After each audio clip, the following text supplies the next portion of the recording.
was a big night in the race for Houston mayor. The two candidates in the December 12th runoff faced off in a debate right here in our KPRC studios. Our Keith Garvin joins us now with highlights of tonight's debate. Yeah, Bill King and Sylvester Turner are the last two men standing in the race for Houston's mayor.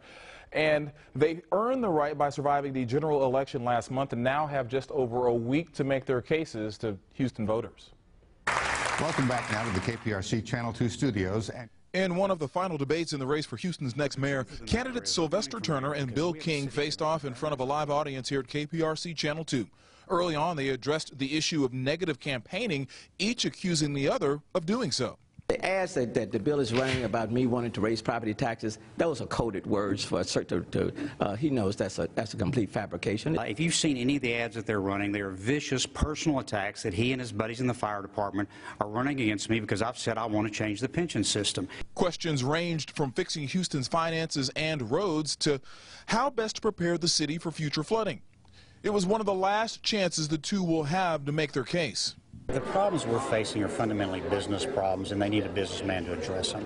And I've run organizations, large organizations. You have to be able to pull people together. You have to be able to form a consensus in order to get things done. And I think that's one of my strengths, and that's what will be needed at City Hall. U of H political professor Brandon Rottinghouse called the debate a draw and says the runoff, which traditionally draws low numbers at the polls, will come down to turnout. This is the heart and lungs of elections in Houston. If you get your voters to come, then you will win. And both candidates know this, and so both are going to be driving hard to get their voters out.